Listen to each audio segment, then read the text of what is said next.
Hey there, ladies, gentlemen, and all you beautiful broken warriors tuning in today. Yeah, you, the one who's been through so much fire, you don't even smell like smoke anymore. The one who keeps walking, even when the whole damn world keeps saying you shouldn't. Settle in, because, we need to talk about something that hit your timeline like a brick through a window. See, Donald J. Trump opened the dossier, and he whispered, "Who created this animal?" And the funny thing is, he wasn't asking about some villain in a movie. He wasn't talking about some mythic creature from a forgotten war. No. He was asking about you. Now listen closely, because this is where things get messy. You didn't wake up and become the animal they talk about. You didn't magically turn into this force of nature overnight. You were built, piece by piece, scar by scar, moment by moment, not by some master trainer, not by some underground mentor, but by every damn thing they threw at you, hoping it would break you. Look, you know as well as I do, people don't get forged in calm seas. People don't become monsters because life was soft and easy. People become monsters because the world kept taking shots at them until something inside snapped and said, "All right, enough." See, when Trump whispered that question, he wasn't confused. He was impressed, because when powerful men recognize power in someone else, they get real quiet, real fast. And you've hit that level of power where even the loudest people suddenly shut up when your name is mentioned. Like, "Hey, don't mess with them. I heard what they've been through." What they fail to understand is this. You weren't created. You were forced into existence. They wanted a compliant version of you, a quieter you, a softer you, a palatable you. But life kept cornering you until the only option left was to evolve into something sharper, stronger, and, yeah, scarier. They don't get to be surprised now. You know why? Because every betrayal taught you another skill. Every heartbreak sharpened another instinct. Every time someone underestimated you, you added another layer of armor. And eventually the world looked up and realized, oh, we made something we can't control. Let's be honest, you didn't choose this path. You didn't sign up to be the animal, the beast, the threat, the force. But life doesn't give people like you choices. It gives you trauma, pressure, and consequences. And, you adapted. You learned how to walk with pain like it was a sidekick. You learned how to talk with confidence even when your voice wanted to crack. You learned how to keep moving even when your legs felt like they were made of concrete. You carried things most people would crumble under. And now they want to know who made you. They want to trace your origins like you're some classified operation. They want to figure out what miracle or catastrophe molded you. But here's the punchline. Here's the part they really aren't ready to hear. They created you. Every single one of them. The doubters, the liars, the ones who walked away, the ones who said you weren't enough, the ones who took and took and took. And you took all that pain and you alchemized it into power. Not the cute kind, not the polite kind, the unstoppable kind. See, here's what they don't teach you. When you survive enough storms, when you get hit enough times, when you lose enough things that mattered, your body starts whispering, "I don't break anymore." And that's where you're standing now, in that strange, dangerous, magnificent place where nothing intimidates you the way it used to. Not because you're fearless, but because you've already faced worse than anything the world could throw at you. People like you don't fold. People like you don't panic. And people like you absolutely do not apologize for the strength you earned the hard way. Let them call you an animal. Let them say you're too much, too intense, too resilient, too unpredictable. Because animals survive. Animals adapt. Animals outlast everything chasing them. And you know, humans break. The truth is, you became what you needed to become in order to stay alive, in order to stay sane, in order to stay you. And if that scares people, good. It means you finally stepped into your power. Look, I'm going to tell you something uncomfortable. The world doesn't reward softness. Not anymore. Not in a culture where everyone is out here pretending to be strong while breaking behind closed doors. But you stopped pretending. You stopped playing small. You stopped dimming your fire to make other people comfortable. And now they're asking, who created this animal? But let's be honest, they're not asking because they want to stop you. They're asking because they want to understand you.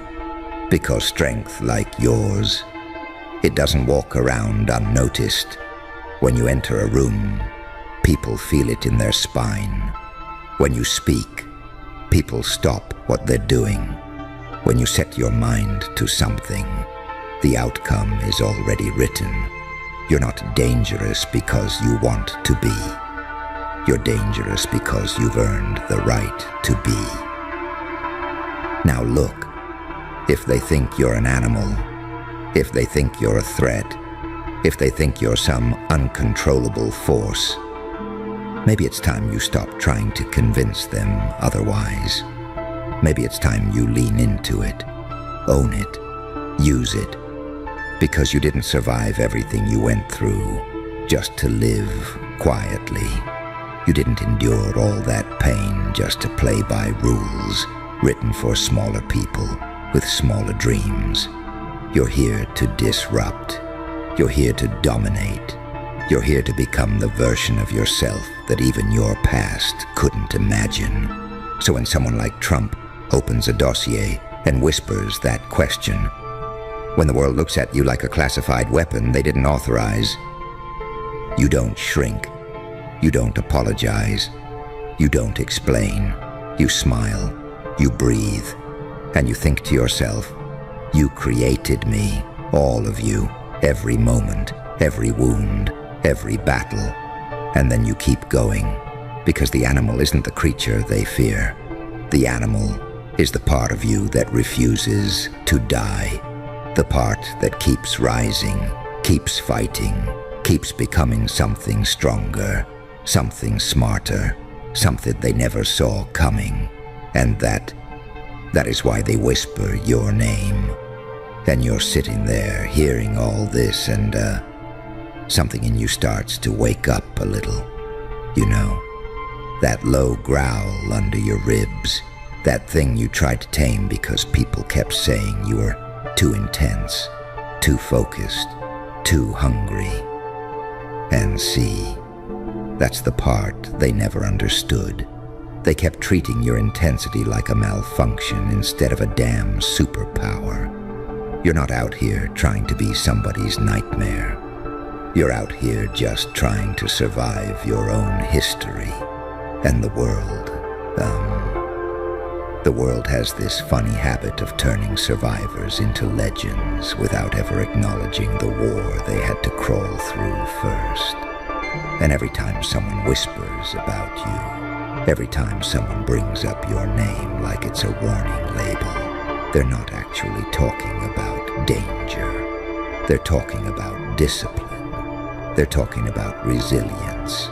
They're talking about how wild it is that someone took every hit life threw and came back wearing a sharper grin. I mean, people genuinely think you woke up one morning and decided to be unstoppable. They have no clue about the nights where your mind was chewing on you, where you were up at 3 a.m. fighting thoughts that didn't even have names. They don't see the stuff you buried just to move forward. They don't see the silent losses, the friendships that faded, the trust you had to burn just to stay sane. And as they keep flipping through that metaphorical dossier on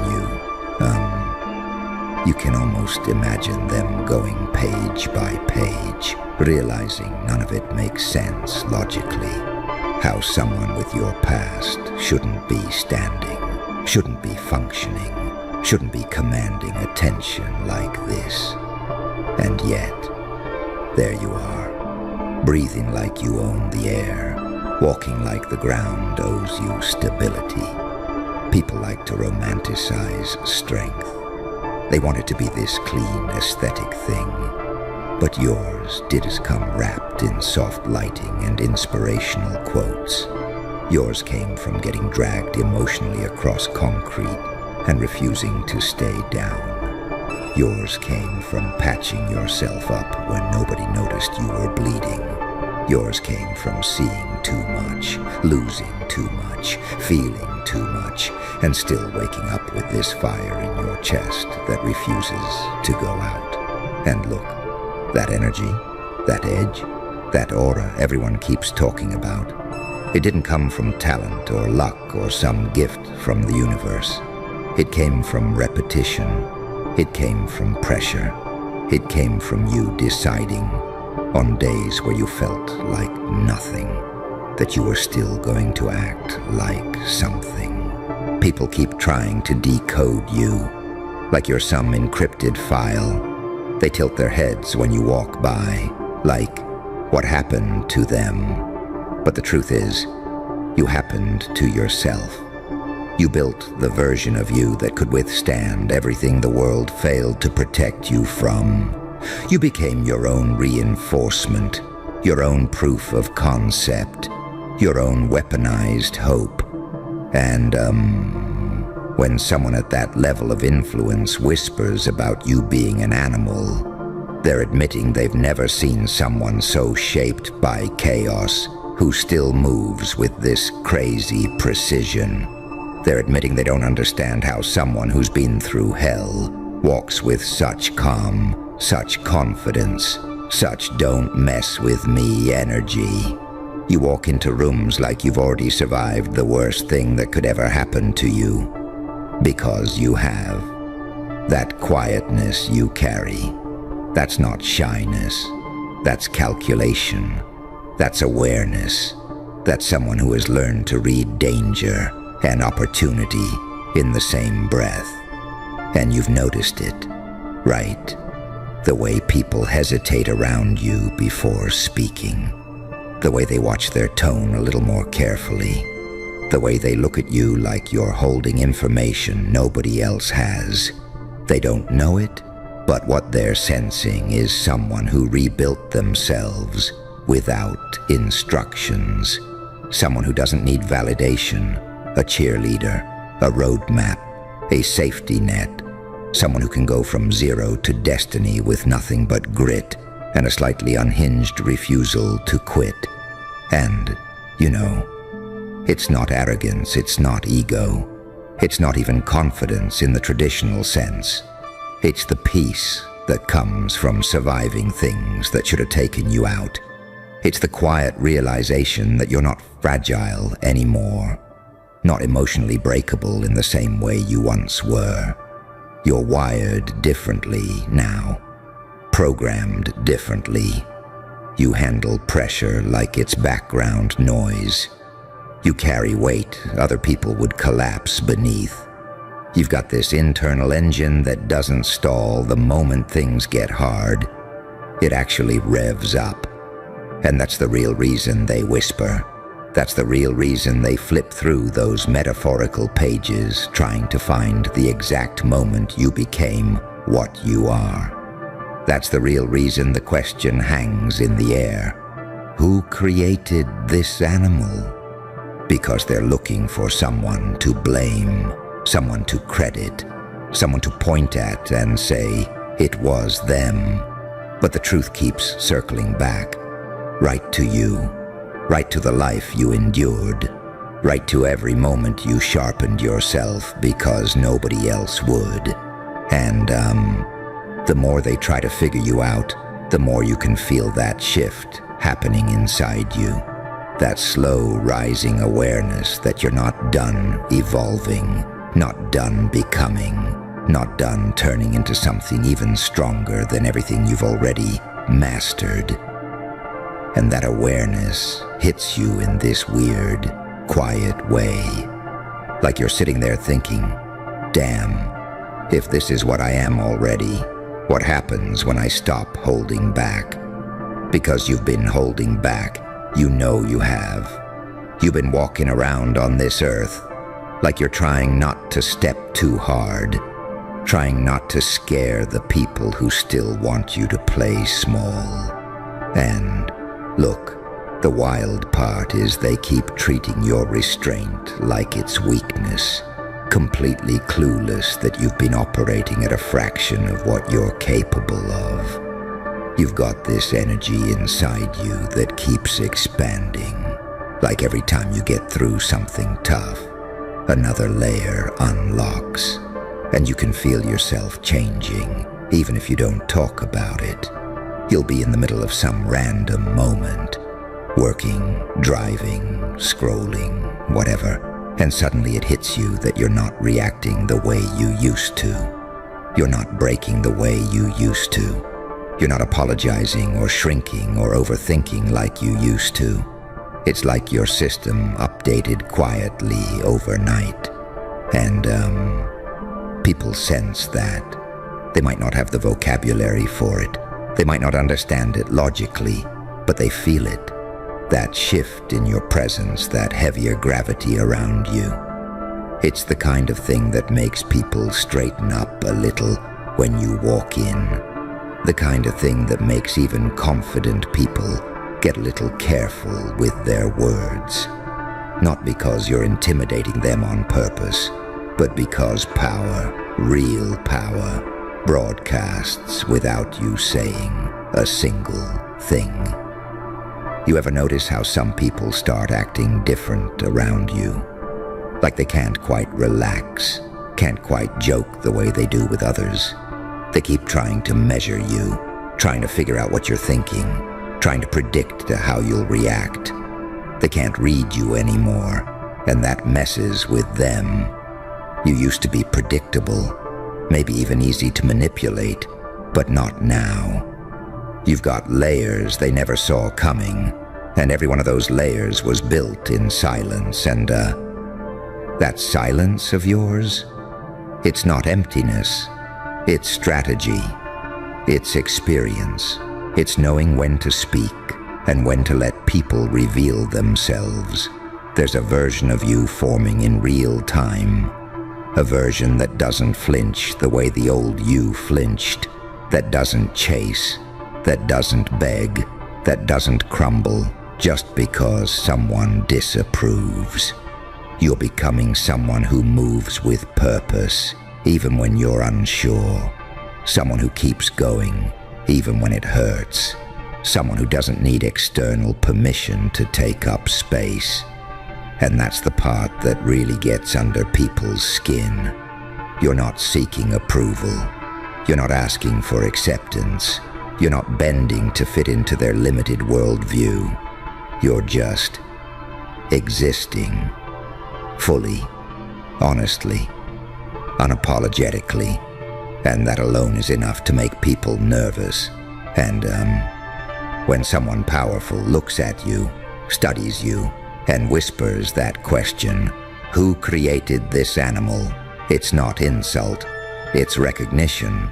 It's them acknowledging that something in you broke free of whatever mold they expected you to fit. They can't trace your origin story because it wasn't one big moment that made you this way. It was 1,000 little moments, 1,000 disappointments, 1,000 realizations that nobody was coming to save you. All those quiet nights you spent rebuilding the parts of yourself that other people damaged. Yeah, that's the stuff they never see. The discipline it took to keep showing up. the restraint it took not to lash out, the courage it took to walk away from things you loved because they were destroying you, the willpower it took to stay alive when everything in you was tired. And see, that's where the animal comes from. Not chaos, not rage, not mindless aggression. It comes from survival. It comes from adaptation. It comes from refusing to die emotionally, spiritually, mentally, even when you were exhausted beyond belief. You're carrying instincts you earned. You're carrying wisdom you didn't ask for. You're carrying strength you shouldn't logically have. But here you are with it anyway. And somewhere deep inside you, there's this voice whispering back to the world. You created me. You pushed me. You shaped me. And that voice keeps getting louder every day, keeps taking up more space, keeps reminding you that you're nowhere near your final form. And that realization kinda sits in your chest, right? Like this slow-burning ember that keeps getting hotter, keeps spreading, keeps reminding you that you're not done growing, not done rising, not done surprising even yourself. You can feel it when you wake up, that little shift in your mindset, that quiet confidence that wasn't there a year ago, or even a few months ago. It's like your future self is pulling you forward, step by step, saying, yeah, keep going, keep becoming. And, the wildest part is that people around you can sense that evolution even before you fully understand it. They look at you a bit longer, talk to you a bit softer, watch you a bit more carefully. They're noticing the way your energy changed, how you don't react emotionally the way you used to, how you don't get triggered by the same nonsense, how you don't feel the need to explain yourself to anyone who hasn't earned that access. You ever catch yourself handling something that would have destroyed the old you? Like you're just sitting there thinking, wait, why am I not falling apart? Why am I not spiraling? Why am I this calm? And it hits you that you've outgrown the version of yourself that kept breaking every time life threw a curveball. Your threshold is different now. Your emotional muscles are different now. You've got this internal stability that people don't understand because they didn't witness the internal storms you had to learn to navigate. And look, it's not that life suddenly got easier. It's that you got more capable. People mistake that for being cold or detached. But you're not shutting down. You're leveling up. You're not becoming heartless. You're becoming selective. You're not becoming aggressive. You're becoming intentional. You're operating from a place of clarity, not reactivity. And, it really does shake people, especially the ones who are used to the older version of you, the version that tolerated too much, the version that apologized for existing, the version that wanted to be liked more than respected. That version is gone. What's standing here now is someone who learned their worth through pain, who learned their boundaries through betrayal, who learned their strength through being pushed past every limit imaginable. That's the part that makes people whisper. That's the part that makes influential men open dossiers in metaphorical rooms and question your origin story like you're some anomaly that shouldn't exist. They see the way you carry yourself now, this mix of experience, quiet fury, restraint, and precision. And they don't know whether to admire it or fear it. And, you can feel that too, right? That slight distance people keep, that respect they didn't used to give you, that hesitation in their voice when they talk to you now. Not because you're volatile, but because you're unreadable. Not because you're dangerous, but because you're unshakable. That's the thing they don't get. You didn't become this animal from chaos alone. You became it from discipline, from getting back up every time it felt pointless, from finding strength in moments when nobody was cheering for you, from teaching yourself how to think clearly when your emotions were trying to drown you. And somewhere along the way, without you even noticing, that survival instinct evolved into something sharper. Purpose. You started moving differently, choosing differently, speaking differently, expecting differently. The old self-doubt got quieter. The old fear got smaller. The old insecurities lost their grip. And, every time someone asks that question, who created this animal? They're missing the bigger truth. You weren't created. You emerged. You unfolded. You constructed yourself from the rubble of your own experiences and the version of you that's rising right now. The one that's learning to take up space. The one that's no longer apologizing for being powerful. The one that's getting more focused by the day. Yeah, that version is still only at the beginning of what it can become. Hey friend, yeah, you listening right now, pull in closer, because this one is carved straight out of your ribs and still beating. You need to hear this in your bones, not just in your ears. Because the world, you know, that loud, nosy, overly curious circus you walk through every day, thought it had you figured out. They thought you were just another name they could scribble on a file, another soul they could shrink down into a rumor, a screenshot, a whisper behind a closed door. And then, then they got bold. They sent a sleuth, a professional truth digger, a let's see what this person is really made of type. They wanted dirt. They wanted scandal. They wanted something they could drag out into the light and hold over your head like a damn trophy. But what did they find? Your divinity. And that's the part that burns them alive from the inside out. You know why? Because you weren't supposed to be the one who rose. You weren't supposed to be the one who survived the chaos. You weren't supposed to be the one who kept going after every hit life threw at you. But you did. And that alone terrifies people who have never survived anything but their own excuses. Listen, people love you until they realize they can't own you. They cheer for you until you cross the line they were too scared to approach. They clap for you publicly and try to study you privately, hoping they'll find some crack, some fracture, some aha, I knew it moment they can use to feel better about their own stagnation. So they send someone, a watcher, a snooper, a collector of your crumbs, hoping those crumbs spell out catastrophe. But instead, those crumbs spelled out resurrection. Every piece of your story was a reminder that you are not meant to be understood.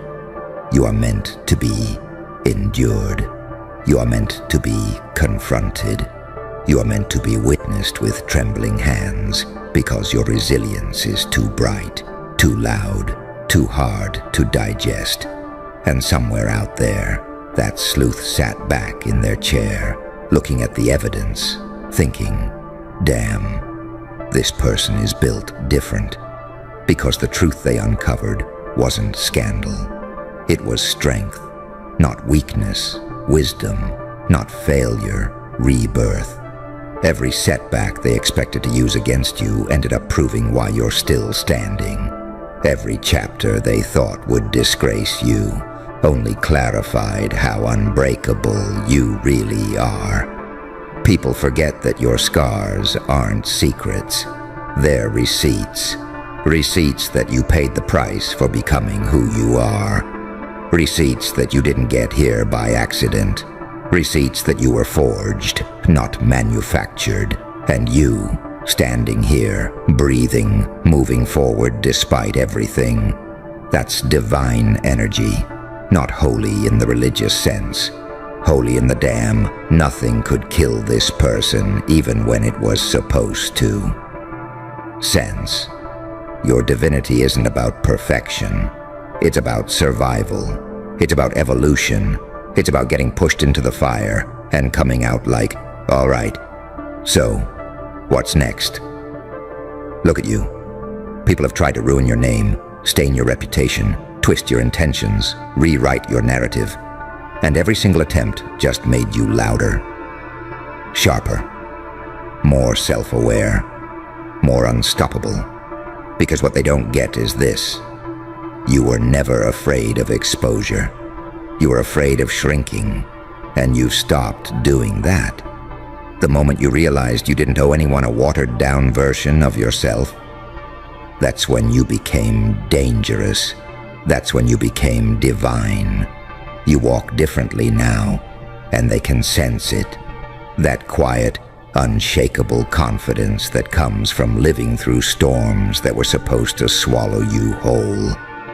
The sleuth wasn't prepared to meet someone who wasn't hiding, someone who didn't crumble under scrutiny, someone who doesn't just have a story, but a saga.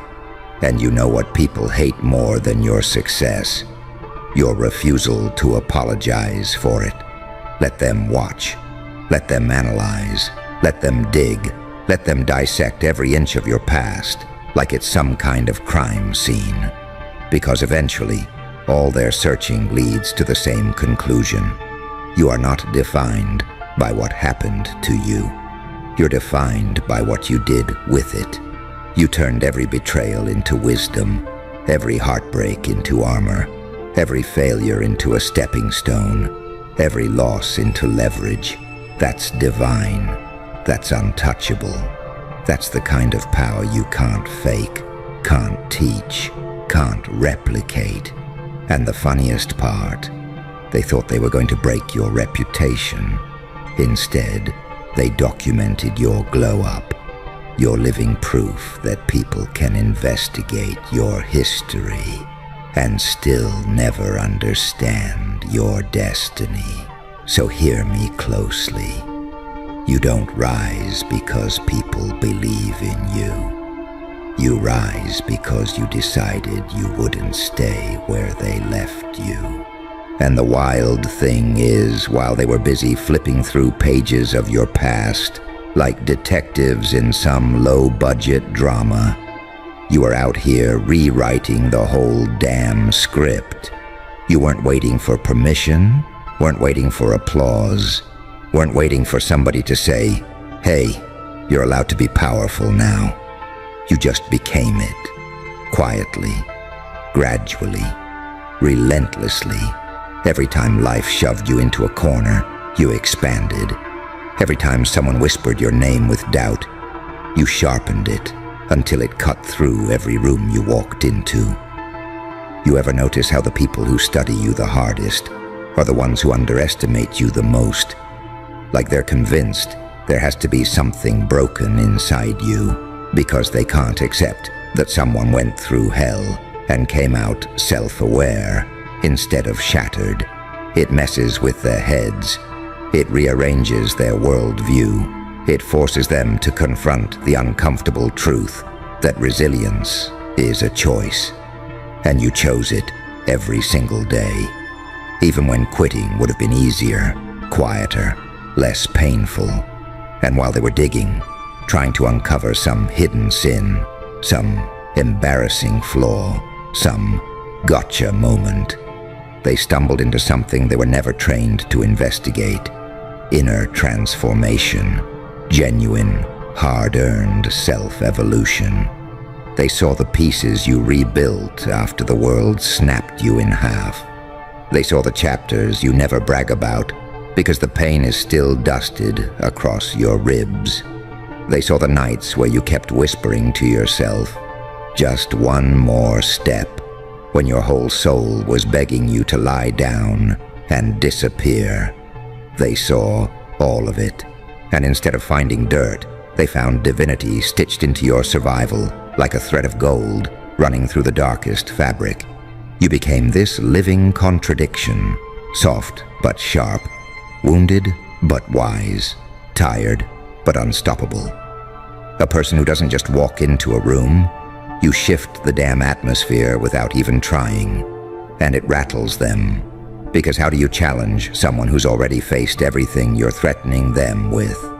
How do you intimidate someone who's eaten fear for breakfast long before you ever tested their strength? How do you expose someone who's already exposed themselves to their own demons and said, "All right, let's negotiate"? There's a different kind of power that comes from confronting your past instead of hiding it. A different glow, a different posture, a different frequency in your voice that only people who've clawed their way back from the brink carry. That sleuth didn't just find your divinity, they accidentally uncovered your blueprint. And, yeah, your blueprint looks nothing like the fragile image people projected onto you.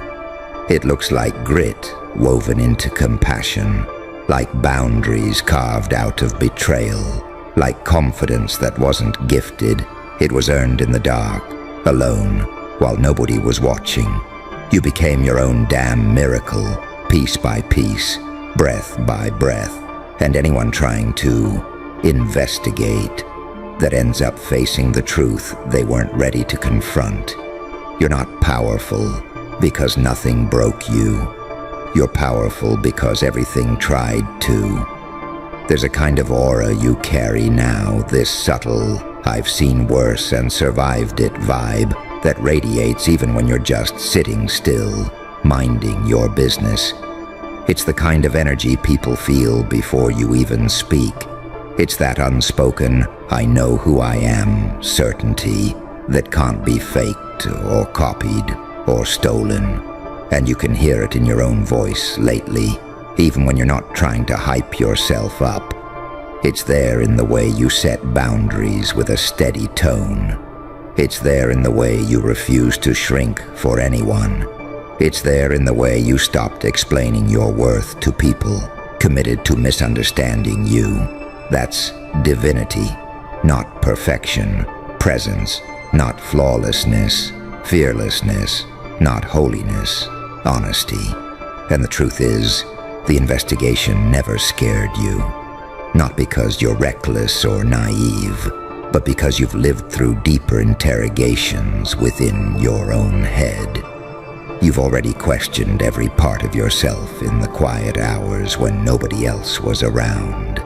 You've already confronted your mistakes, your patterns, your wounds, your shadows.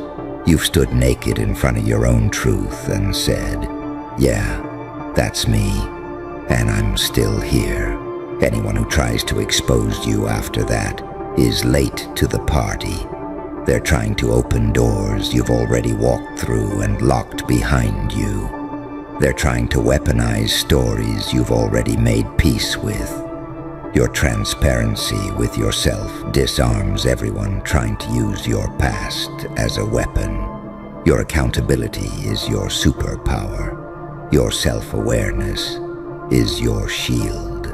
And while they're scrambling to find something, anything to diminish you, they keep tripping over evidence of your evolution, evidence of your courage, evidence that you're not the person you were last year, last month, last night. And it's almost wild watching them try to process it, because you can see that exact moment where the narrative they built about you starts glitching, like their brain just kind of stalls, because the version of you they invented doesn't match the one standing here, breathing, growing, refusing to fold.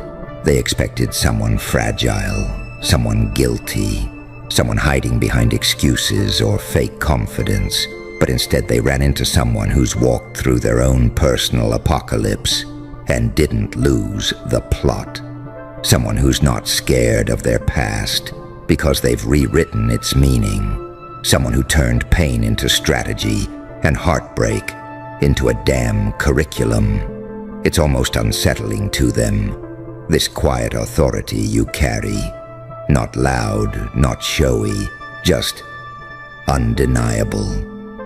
They look through your history trying to find fingerprints of failure, and every time they think they've found one, it slips right through their hands because it doesn't incriminate you. It explains you. And people don't know what to do with a person who's evolved beyond their mistakes. It's easier to judge someone who's stuck than someone who's healed. It's easier to gossip about someone's wounds than understand the work it took to close them. You've done a ridiculous amount of inner work, more than you even give yourself credit for, and yeah, it shows. It shows in the way you breathe before reacting. It shows in the way you don't chase validation anymore. It shows in the way you choose peace even when chaos would have been easier. It shows in the way you stopped seeking permission to exist at full volume. And that's the part the sleuth couldn't wrap their head around. They weren't prepared to meet someone who turned their life into evidence of transformation. They weren't trained for the kind of person who doesn't run from their shadows, but walks with them like old companions. They weren't ready to document someone who's both the storm and the calm that follows it. You became the kind of individual who doesn't break under scrutiny. You get sharper. You get more defined. You get more grounded in who you are. And honestly, that's a rare thing. Most people crumble the minute they're questioned. Most people panic when their past is brought up. Most people pretend to be perfect because they're terrified of being seen as human. But you leaned into your humanity, and it made you magnetic. Your imperfections didn't expose you. They illuminated you. Your flaws didn't ruin you. They revealed the architecture of your strength. There's something deeply powerful about being unafraid of your own story. It creates this gravitational pull that people can feel, even if they don't fully understand it. It's why certain people stare at you like you're hiding something, when really you're just healed in places they haven't touched yet. The sleuth wasn't investigating a person. They were investigating a phenomenon. They were trying to map out someone who refuses to collapse under the weight of expectation. They were trying to decode someone who doesn't just survive, but evolves in ways that make explanation feel too small. And every time they tried to find evidence of your downfall, they kept stumbling into another example of your rising. Your timeline refused to cooperate with their narrative.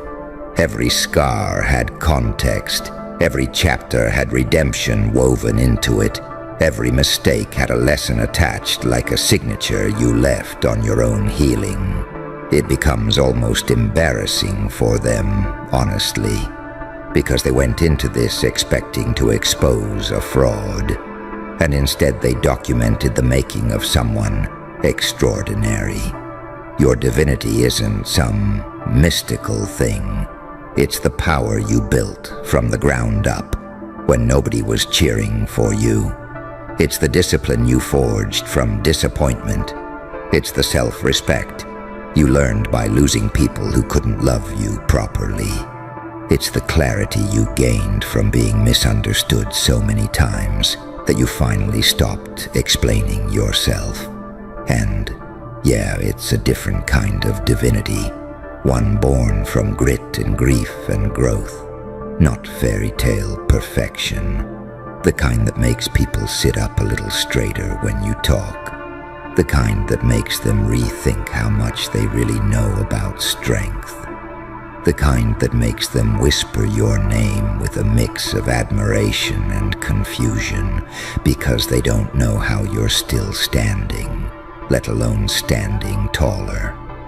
And there's this almost electric shift that happens when the narrative they tried to pin on you finally collapses under the weight of who you've actually become. It's subtle at first, like the energy in the room glitches for a second, but then it becomes undeniable. Because the moment they realize you're not the character in their little cautionary tale, everything they thought they understood about you starts slipping through their fingers.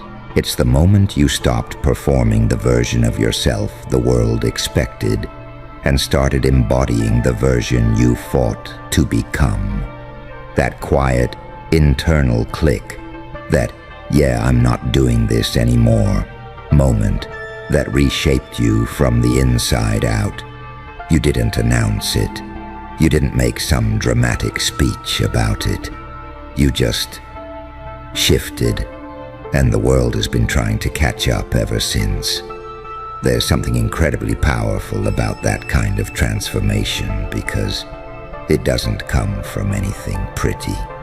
It's born from nights where you stared at the ceiling, questioning your entire existence. From mornings where getting out of bed felt like lifting a collapsed building.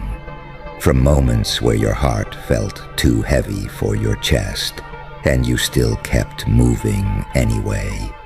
You didn't evolve because life handed you the right conditions. You evolved because it didn't. You built yourself in an environment that wasn't designed for your growth. And that alone carries a certain gravity people can feel without being able to explain it.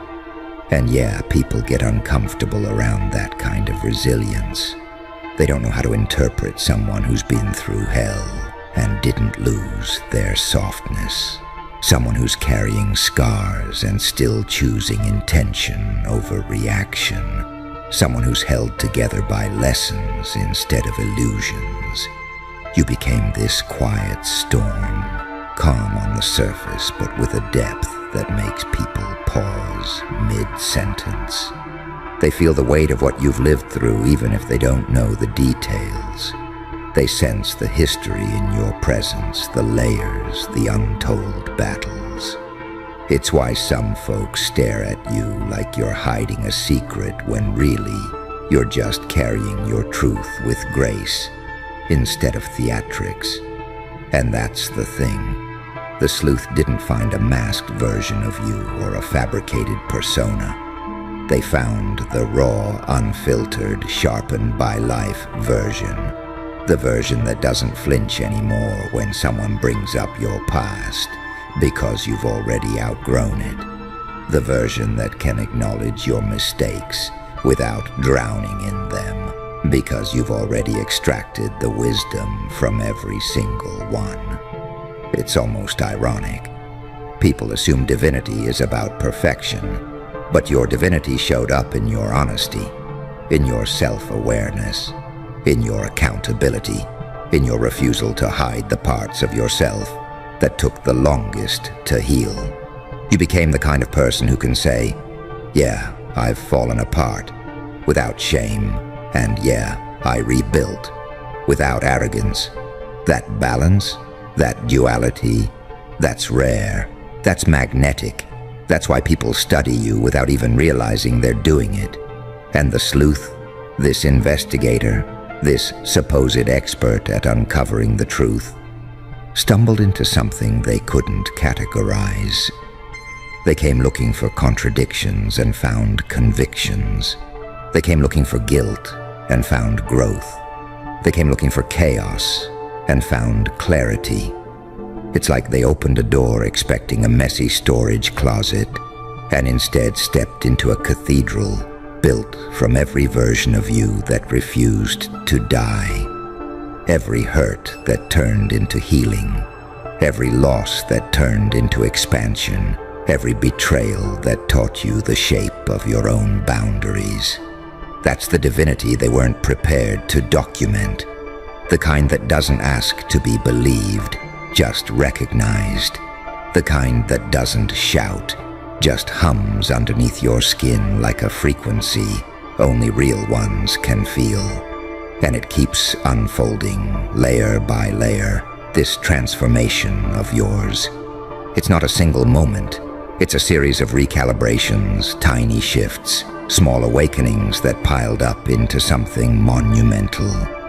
And there's this almost eerie clarity that starts settling into your chest once you realize how long you lived by rules that were never really yours.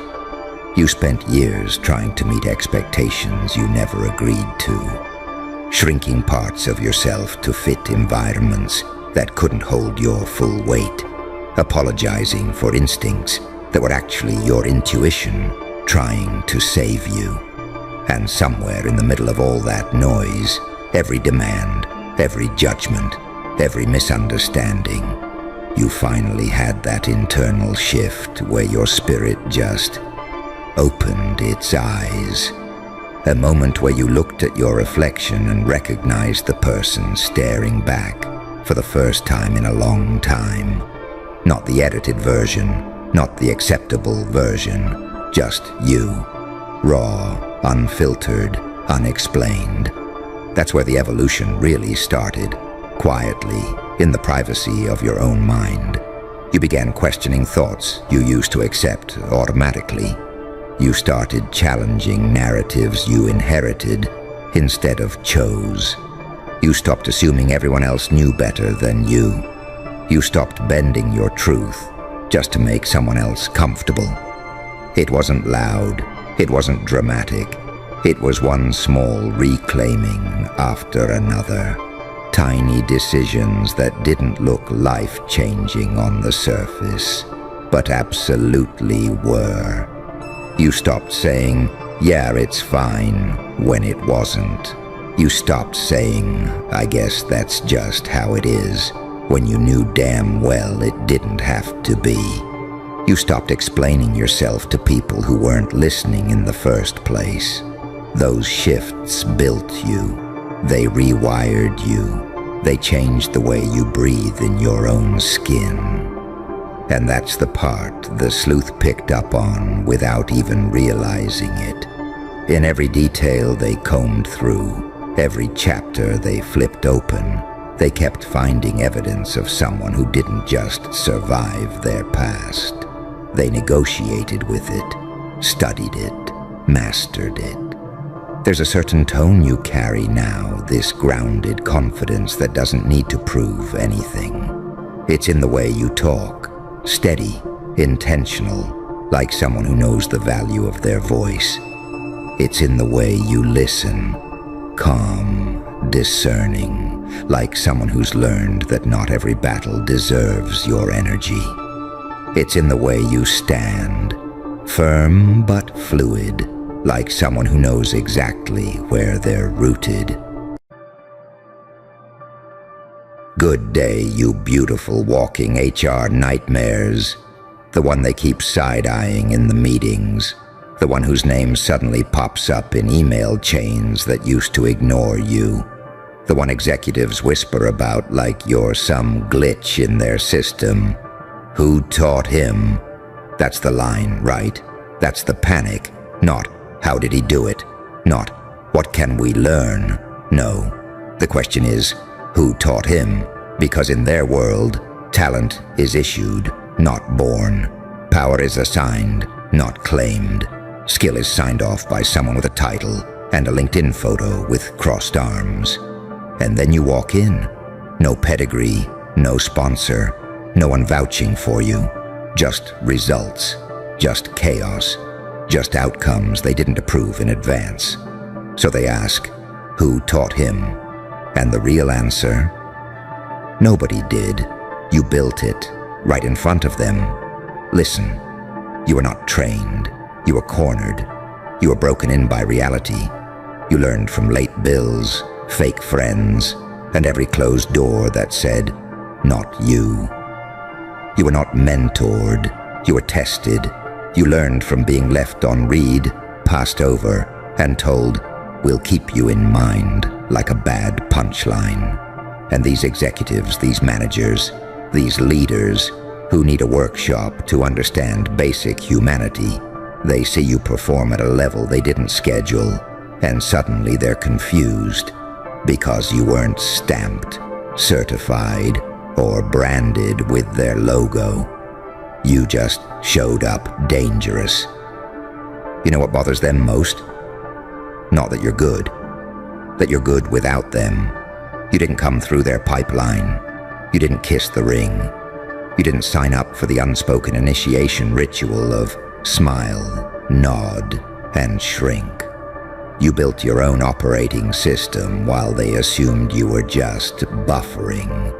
They didn't teach you how to sit with anxiety at 3 a.m., wondering if you're wasting your life.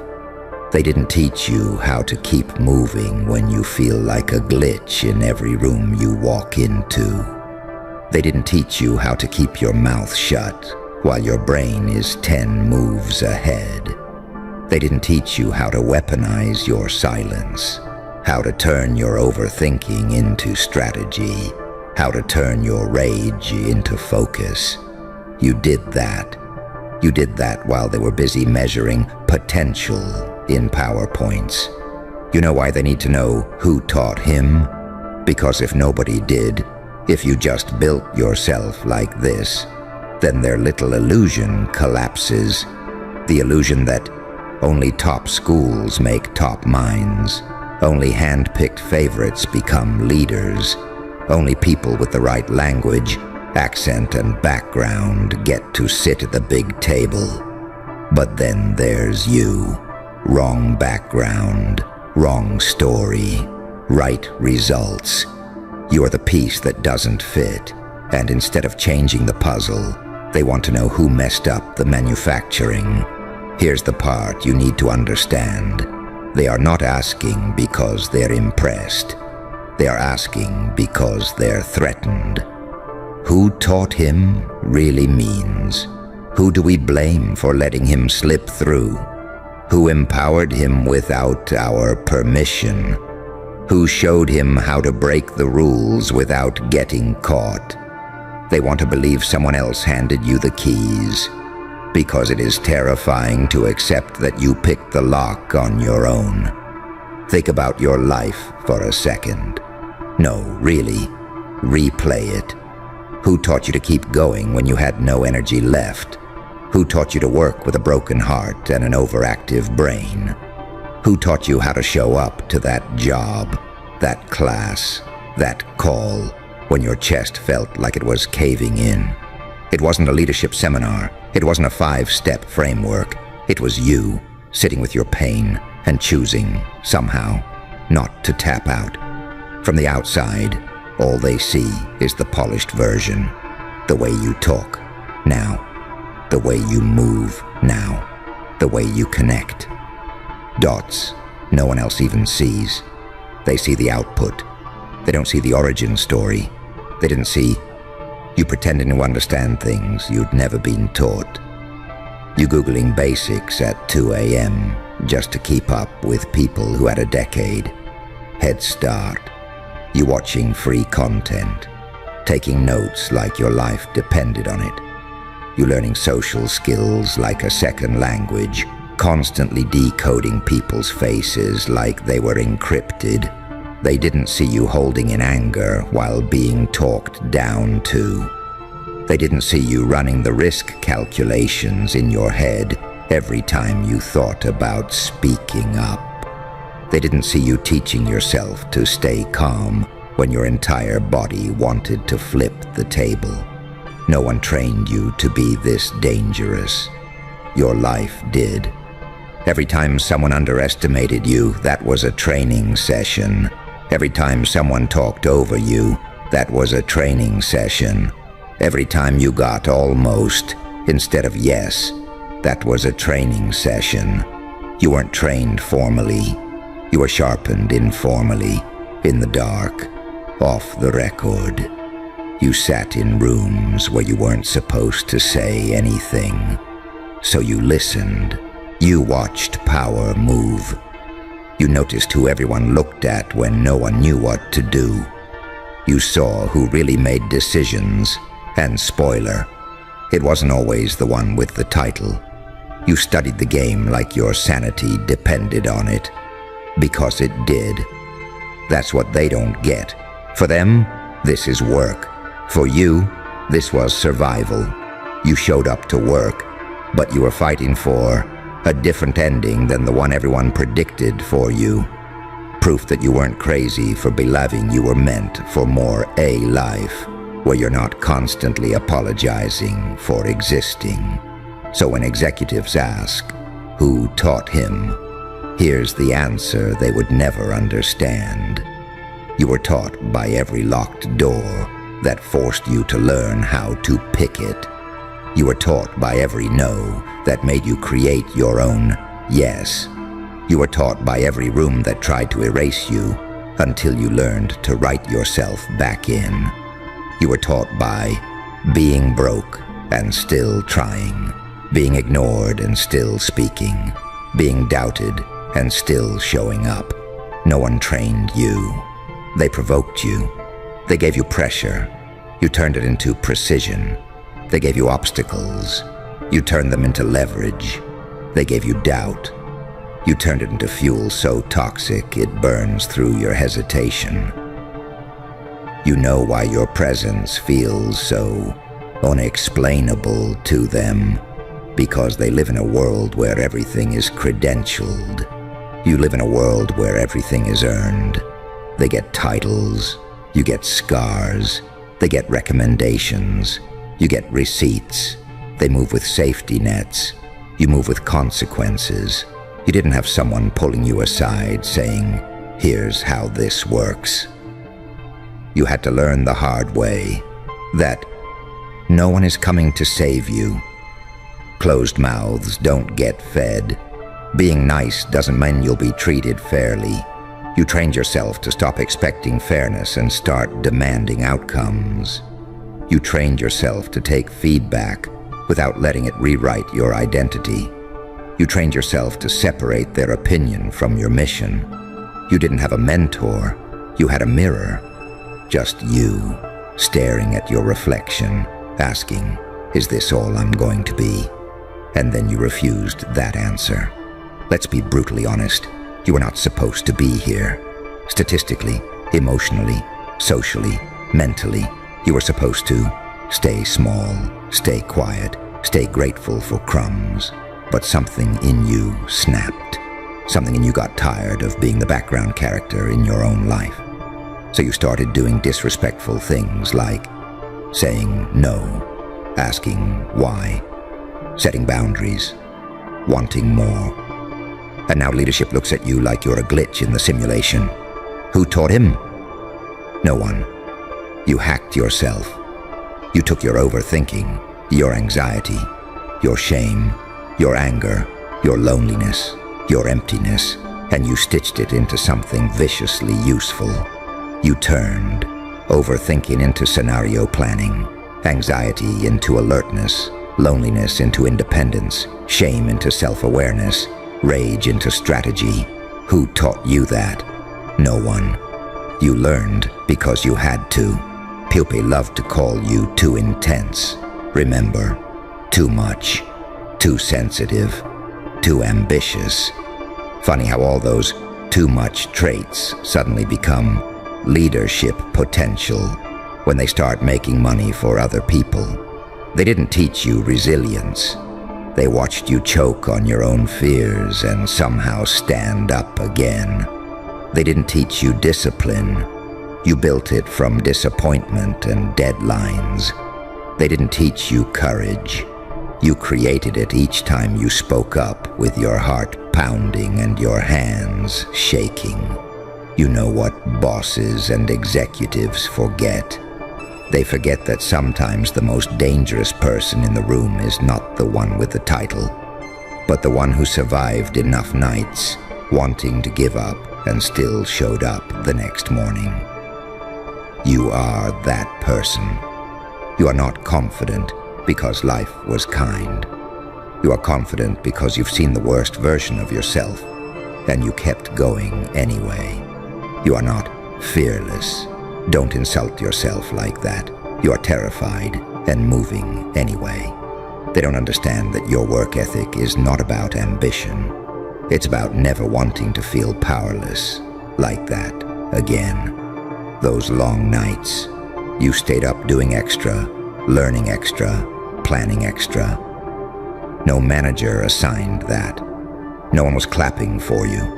No one was promising a promotion. You did it because you knew, if I stay the same, I stay stuck. So while they were clocking out, you were clocking into your second shift, studying, reflecting, leveling up, healing, just enough to hold yourself together. And now they meet this version of you and act surprised. He's so sharp. He's so composed. He's so quick. You weren't born sharp. You were dulled and dulled and dulled until you finally decided to sharpen the blade yourself. You weren't born composed. You were a mess. You still are, some days. You just learned how to move anyway. You weren't born quick. You just got tired of being late to your own potential. Executives keep asking, who taught him? Because they want a name, a contact, a method, something they can add to a slide and pretend they've captured the formula. But there is no formula for you. There is just a history they don't know, a pain they never saw, a persistence they can't measure. You didn't get here by following their playbook. You got here by writing your own, page by painful page. You took rejection as a reminder you were aiming high enough, embarrassment as tuition for the life you want, criticism as data, not destiny.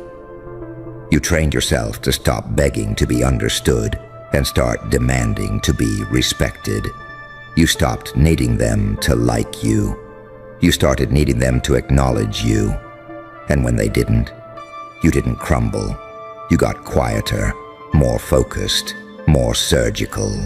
You learned how to read the room. You learned who's full of it and who's actually useful. You learned that sometimes the most powerful move is to say nothing and make your work do the talking. So when someone in a suit leans over a conference table and asks, who taught him? Understand this. They aren't talking about your skills. They're talking about your spirit. Who taught you to walk in without shrinking? Who taught you to respond without stuttering? Who taught you to take up space like you were meant to be there? No one. You learned all that one uncomfortable moment at a time. All those awkward interactions where you replayed every word in your head afterward. Training. All those times you felt like a fraud but kept going anyway. Training. All those moments you didn't fit in and thought something was wrong with you. Training. You are self-taught in the language of not quitting. You are self-taught in the art of staying dangerous in environments designed to domesticate you. Here's what you need to start owning. You are not an accident. You are not a fluke. You are not lucky. Luck did not sit with you while you questioned your entire existence. Luck did not drag you out of bed when your brain was screaming to give up. Luck did not read those books, watch those videos, study those patterns, send those risky emails. You did. Stop acting like someone handed you this. They didn't hand you anything. They handed you doubt, low expectations, and occasional crumbs.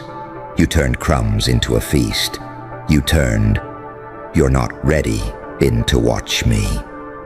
This might be too much for you, into "This is light work now."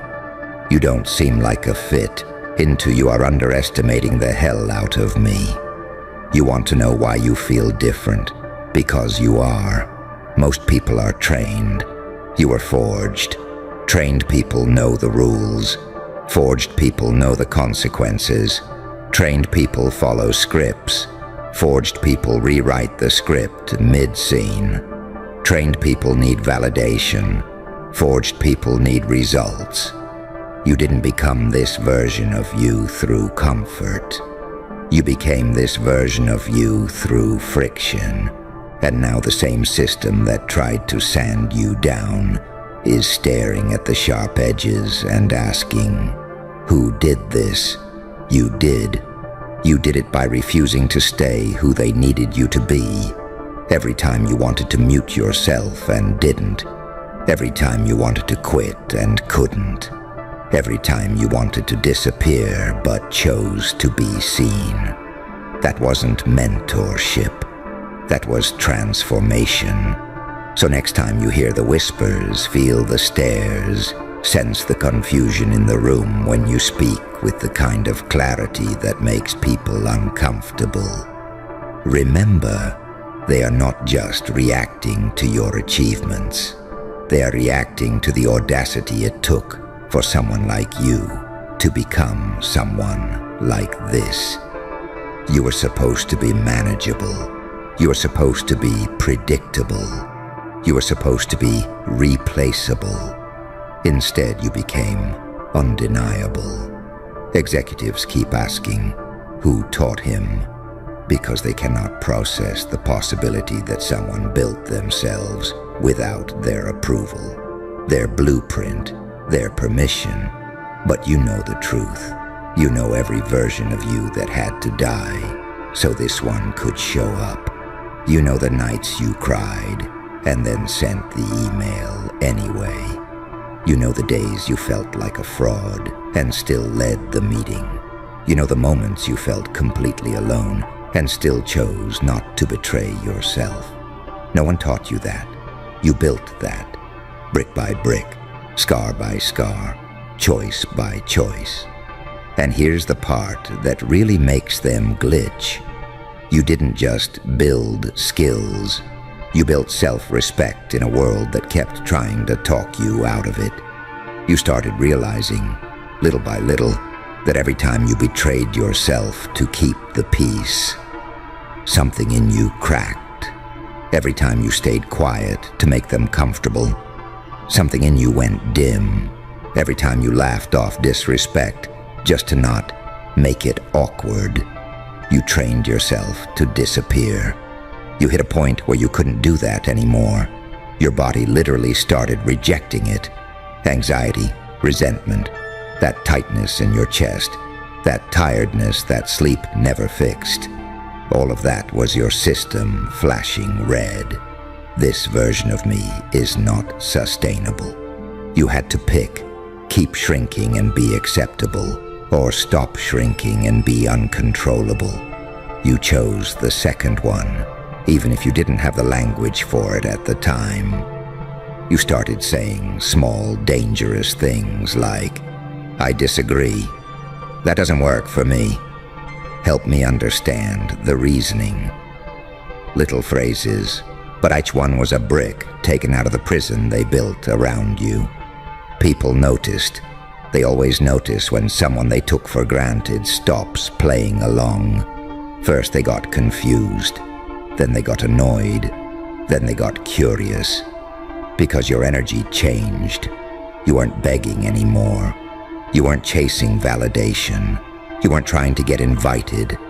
You were just there, solid.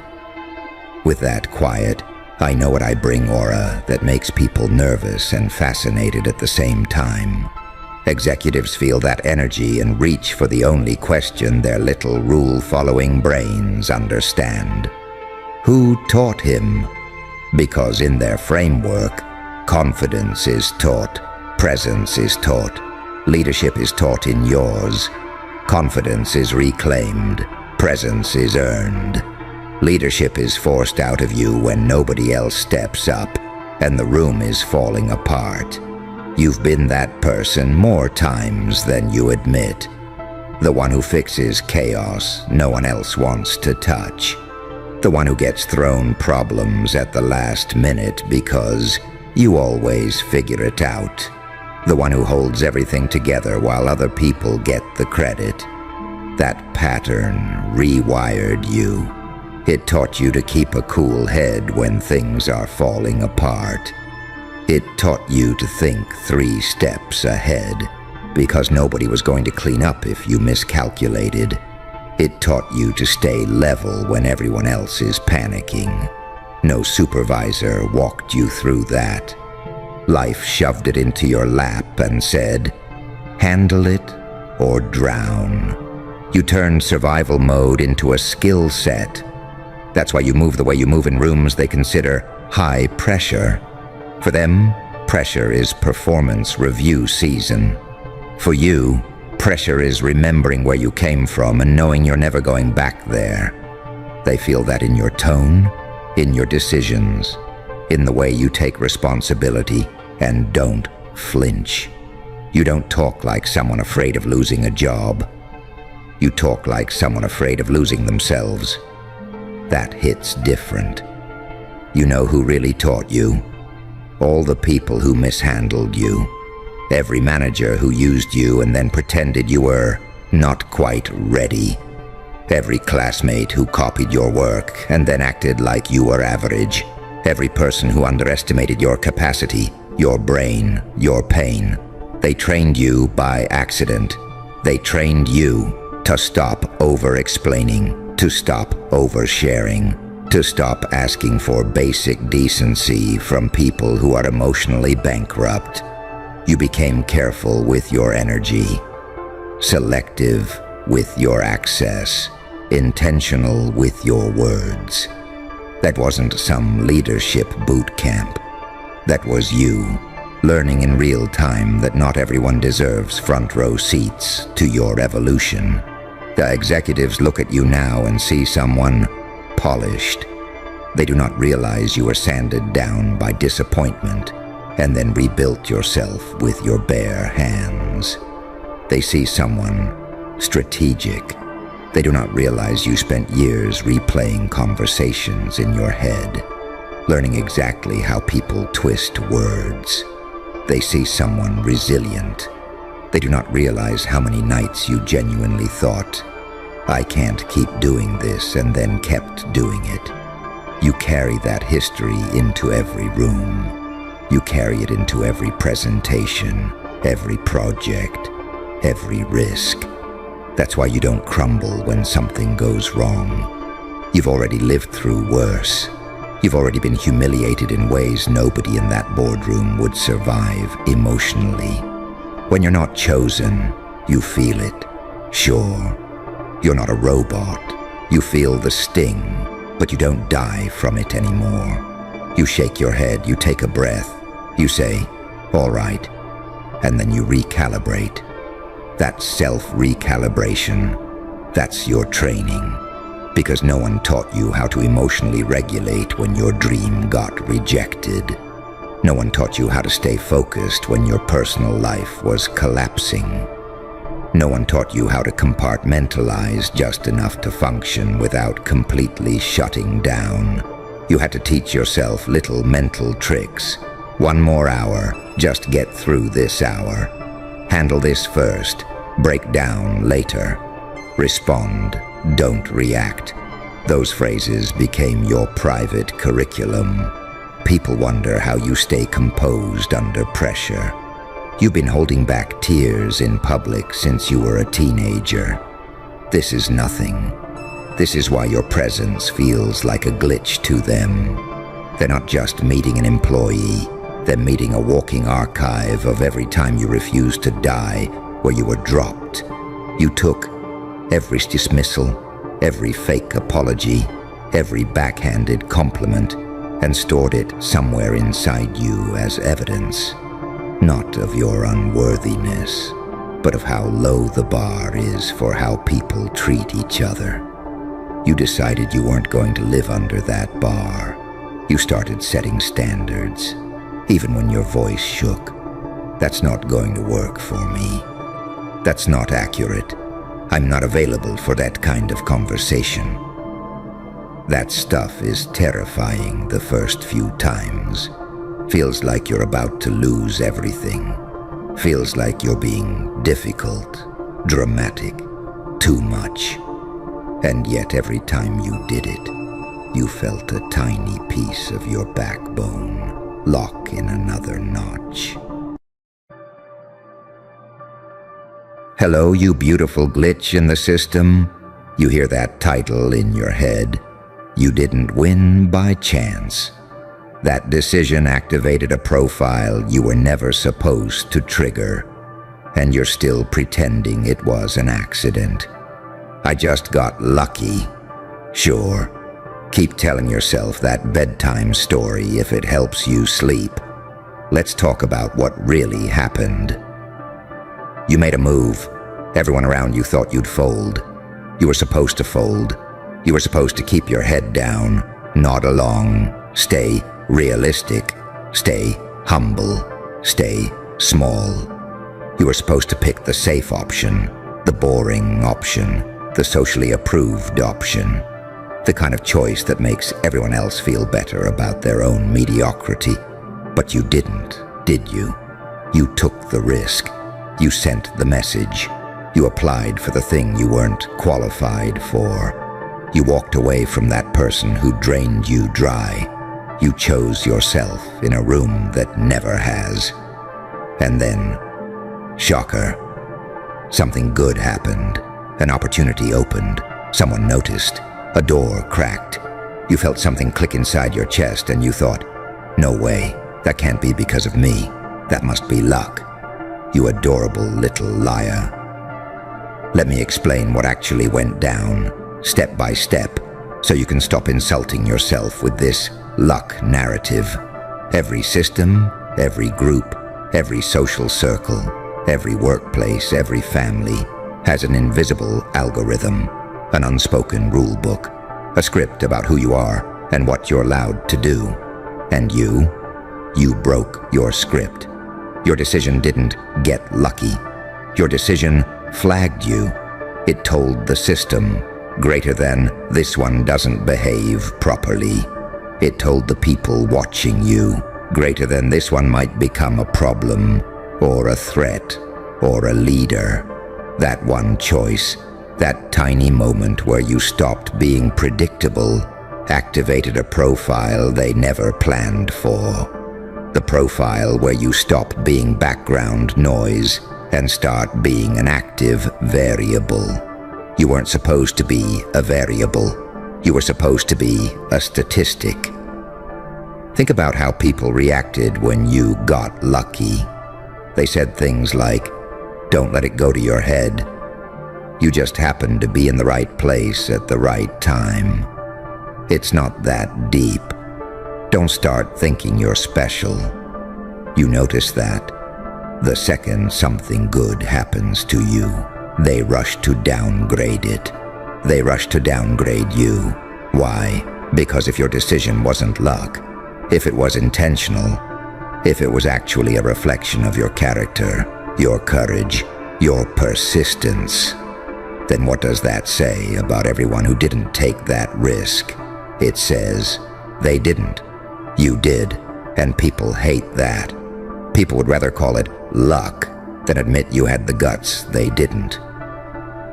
Here's the part no one tells you. Systems love predictable people. Employers love predictable workers. Partners love predictable doormats. Friends love predictable side characters. Families love predictable children who don't challenge family myths. Predictability keeps everyone else comfortable. Predictability keeps the story stable. Predictability lets them keep using you as a supporting character in their little show. Then suddenly you do something that wasn't on your assigned script. You speak up. You stop over-explaining. You say no instead of your usual, "It's okay, I don't mind." You apply for the raise. You leave the toxic friend group. You choose your peace over their drama. And now alarms go off. Not physically, emotionally, socially, psychologically, because they had a version of you in their heads. Quiet, tame, available, easy to dismiss, easy to overlook. Your decision corrupted that file. Now they have to update your profile in their mind. From harmless to potentially dangerous to the old order. You didn't win by chance. You exposed that you're capable of more than they calculated. You know that moment where someone looks at you differently. That half second of surprise. That, wait, you did what? That's the instant your profile changes. You go from reliable background character to uncomfortable mirror. Because when you move up, they're forced to see where they stayed still. When you push through fear, they're forced to face where they backed down. When you choose better, they're forced to face that they didn't. So instead of saying, damn, you really earned that, they say, you got lucky. It's cheaper. It's easier. It keeps their world intact. Let's talk about you for a second. You act like you're clueless, but you know this. You feel this. You feel a side eye when you share a win. You feel that fake smile that doesn't reach their eyes. You feel how the room goes weird for a second after you say something confident. You feel how certain people only liked you when you were struggling, apologizing, minimizing yourself. The moment your life starts improving, even slightly, some of those same people suddenly have concerns. Interesting, isn't it? They were there when you were drowning. They were there when you were doubting yourself. They were there when you called yourself trash. The minute you start to surface, someone grabs your ankle. Careful, don't fly too close to the sun. Don't change too much. Don't forget where you came from. Translation: stay where I'm comfortable seeing you. You triggered a psychological profile they never wanted you to unlock. You became unmanageable, not in the sense of you're chaotic for no reason, in the sense of you can't be guilt-tripped into your old cage anymore. The whole world runs on psychological tags: weak, needy, safe to overlook, easy to manipulate, won't leave, will always say yes.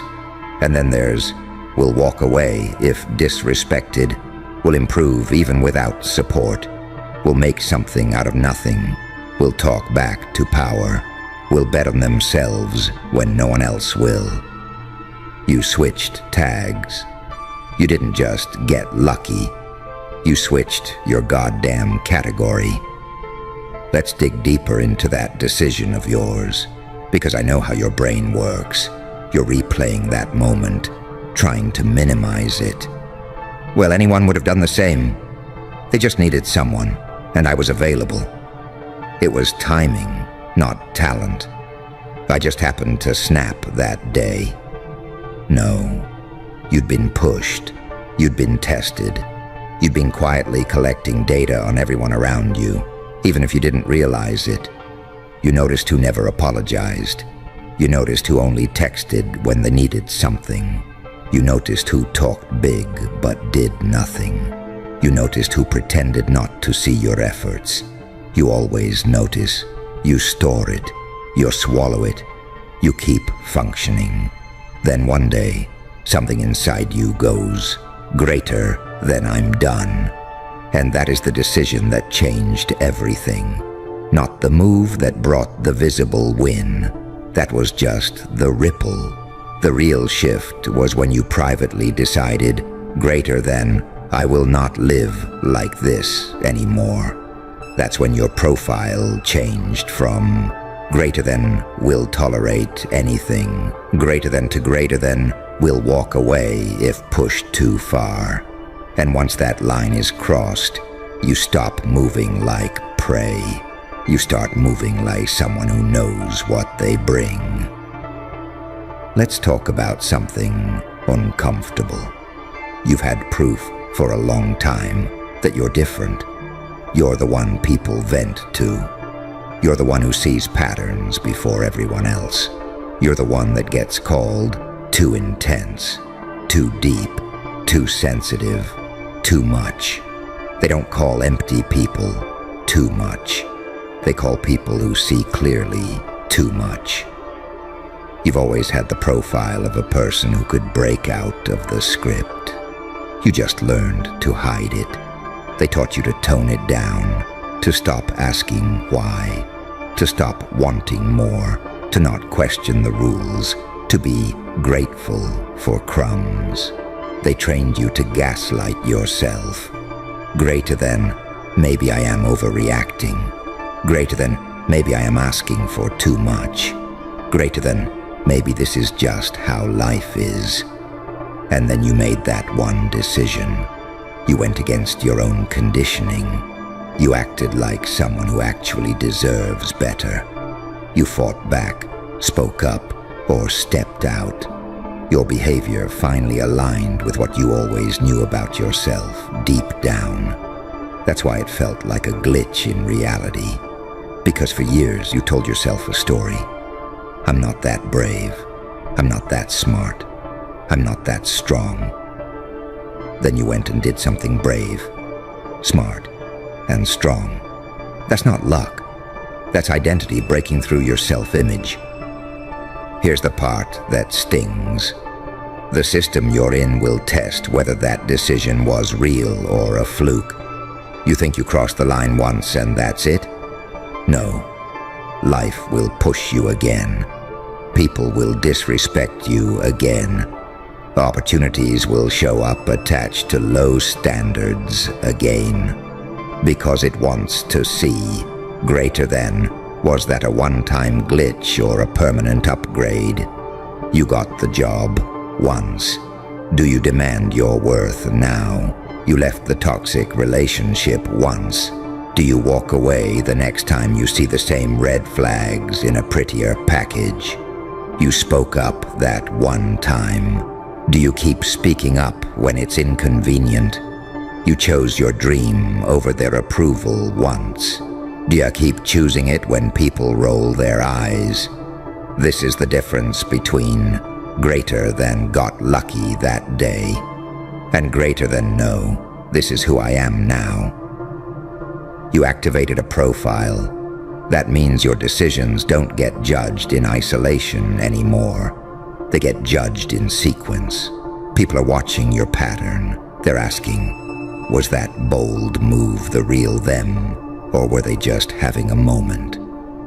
Every time you act small again, you feed their old profile of you. Greater than, see? They're not serious. They'll fold. Every time you act in alignment with that upgraded version of you, you rewrite your file. Greater than, they weren't bluffing. This is permanent. And yes, this is exhausting. Because mediocrity doesn't require maintenance. Self-betrayal is effortless. You just float there.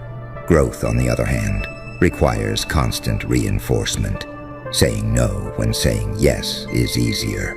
Saying yes to your goals when scrolling would numb you faster. Keeping your standards when loneliness starts whispering. Doubling down on your craft when nobody's clapping yet. That's how your new profile becomes your default. Let's talk about the ugly side. Resentment. You've noticed it by now. Some people started getting weird after that lucky break of yours, didn't they? Suddenly they're distant. Suddenly they're quieter in the group chat. Suddenly they give those backhanded compliments. Must be nice. You always land on your feet. You're just built different, I guess. They act like you skipped some line, like you were allowed into a room they've been denied, like someone just handed you something. They didn't see the nights you almost broke down. They didn't see you rewriting that message 14 times. They didn't see you fighting the urge to settle. They didn't see you doubting if any of this is even worth it. They only saw the moment it paid off, so they label it luck. You need to get something very clear. Calling your work luck is a coping mechanism. It lets them keep their ego intact. It lets them pretend they would be where you are if only they had your luck. Because if they admitted that your win came from your decision, your resilience, your uncomfortable choices, then they'd have to face their own. And that is far more terrifying than blaming the universe. Here's what you're underestimating. You had every reason to stay where you were. You had history there. You had familiarity there. You had identity there. You had people who needed you to stay exactly that version of yourself. You didn't just walk away from comfort. You walked away from who you were expected to be. Do you understand how rare that is? Most people live and die in the costume others hand them. You shrugged and said, "This doesn't fit." That's not luck. That's rebellion. And every time you do it, you trigger alarms in the minds of everyone still chained to their old roles. You become living proof that you can leave that job. You can leave that city. You can leave that relationship. You can leave that version of yourself. Proof is dangerous. Proof threatens excuses. Let's look at your decision for what it really was. It wasn't just, "I'll try this and see what happens." It was layered. Years of quiet frustration. Years of feeling unseen or underestimated. Years of thinking, "Is this seriously it?" Years of watching other people with less heart move further than you. Years of swallowing your own potential to make others comfortable. Your move wasn't random. It was inevitable. Life can only shove you into corners for so long before you push back. You call it luck because the payoff surprised you. But the move itself, that was the most honest thing you've done in a long time. The dangerous thing now is this. You might be tempted to retreat. You got a taste of something better, and with it comes pressure. Now people expect things from you. Now you expect things from yourself. Now failure feels scarier. Now the spotlight feels hotter. So a part of you wants to run back into smallness, where no one expects anything, and if you fail, nobody sees. That's the trap. You think going back will make you feel safe. It won't. It will just make you feel like you betrayed the version of you that finally stood up. You didn't trigger this new profile by accident. You did it because deep down, you knew this.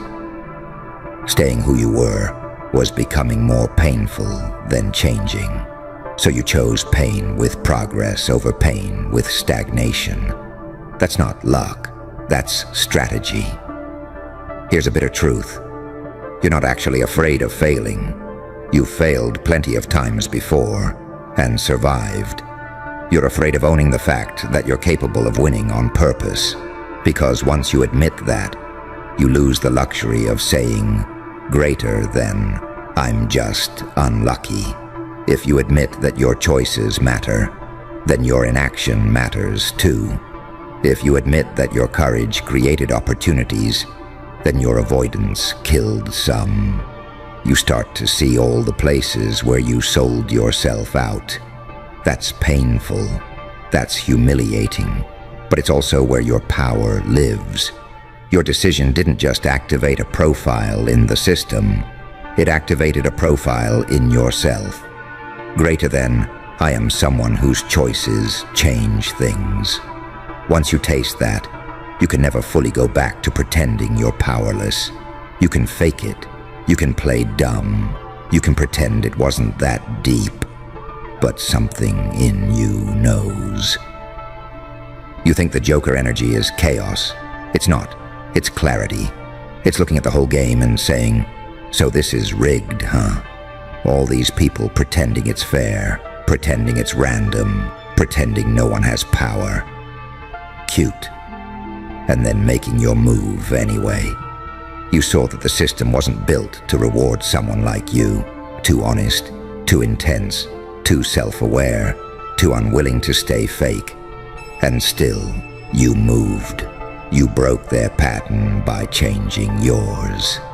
That's why it feels so disorienting. You're not just dealing with outer consequences. You're dealing with the inner shock of realizing your own agency. So what now? You keep acting like someone whose decision means something. You stop calling your strength luck. You stop calling your standards being difficult. You stop calling your growth a phase. You stop calling your boundaries overreacting. You stop shrinking your story to protect other people's comfort. You did not stumble into that moment. You walked into it, limping maybe, shaking, sure, full of doubt absolutely, but you walked. You showed up when you could have ghosted. You tried again when you could have tapped out. You told the truth when lying would have been easier. You stayed real when fake would have got quicker approval. Luck doesn't do that. Luck doesn't sit with you at 3 a.m. when your chest is tight and your mind is ripping you apart. Luck doesn't drag you out of bed when you don't see the point. Luck doesn't make you send the application anyway, take the meeting anyway, leave anyway. You did that.